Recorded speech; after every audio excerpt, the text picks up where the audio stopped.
Mirëserdhë të dashur Luan në Letra Trefejn. Jam Diana dhe do bëj leximin e juaj për javën që po vjen, duke u fokusuar vetëm në të ardhmen, çfarë po na sjell java që po vjen. Përpara kemi letrat 8 të pupës, kemi prap 8 të shkopive, faqe e monedhës, kemi 8 të monedhës, kemi karrocën dhe prapë 8 të shpatës. Kemi shumë teta këtu të dashur. Luan, kjo ja fillon me një largim emocional. Shikoni, keni marrë rrugën drejt diçkaje që tregon që po distancoheni nga diçka që nuk ju mbush më si më parë. Mund të jetë një person, mund të jetë një situatë, një rutinë ose thjesht një gjendje që ju ka lodhur.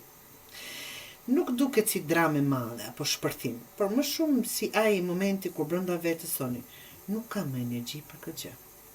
Dhe sinqerisht, ky largim duket i nevojshëm. Por me njerë pas kësaj vjen 8 të shkopive dhe energjia ndryshon komplet. Kur largoheni nga kjo gjërat fillojnë të lëvizin shpejt, mesazhe, lajme, takime, telefonata ose situata që përshpejtohen papritur. Ajo që ka qenë pezull të dashur Luan mund të marrë një drejtim brenda pak ditësh. Ka shumë komunikim këtë javë dhe ndjesin që më në fund diçka po ecën përpara. Juve ju pëlqen ritmi kur ka lëvizje.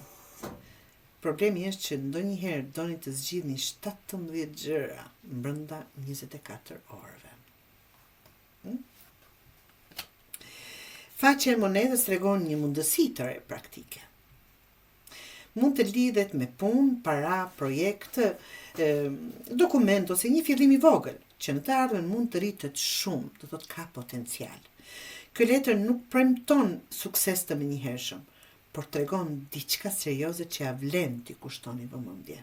Çfarë do që të jetë? Për disa prej jush mund të jetë edhe një person më i ri ose dikush që afrohet me një energji më të qetë dhe më të sinqertë. Vazhdoj me 8 të dashur 8 të monedhës. Tregon punë dhe përkushtim. Pra të përkushtoni në diçka që është e vogël në fillim, por që mund të rritet të bëhet më e madhe. Kjo javë nuk lë shumë kohë për dembelizëm. Do fokusoheni shumë tek përmirësimi i jetës tuaj, sidomos financiarisht ose profesionalisht.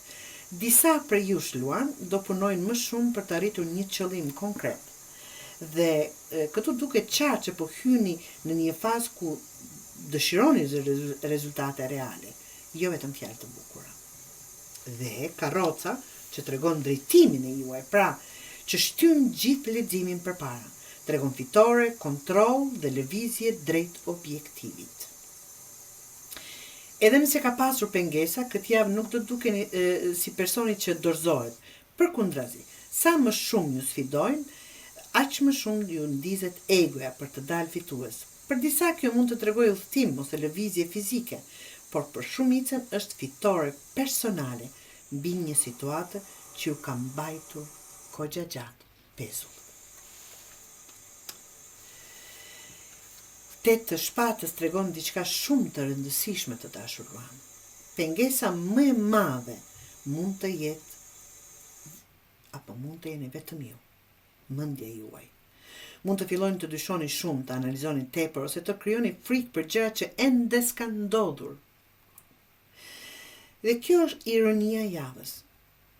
Jashtë po ecni përpara ndërsa brenda ende po mbani veten të bllokuar nga mendimet. Dhe kjo është gabim. Nga që ky kafaz është i krijuar nga vetë ju që është i hapur dhe mund të fluturoni kur të doni. Pra, mos e ngarkoni veten me mendime negative dhe të vini dyshim në veten e juaj, nga që do ecni goxha mirë. Këshillën që mund t'ju jap për këtë javë të dashur Luan është mos e sabotoni progresin tuaj duke menduar skenaret më të këqij. Nuk keni ardhur deri këtu për të ndaluar nga frika. Ndonjëherë dera është e hapur gjithkohën, vetëm ti ke menduar që je i bllokuar apo e bllokuar, të dashur Luan.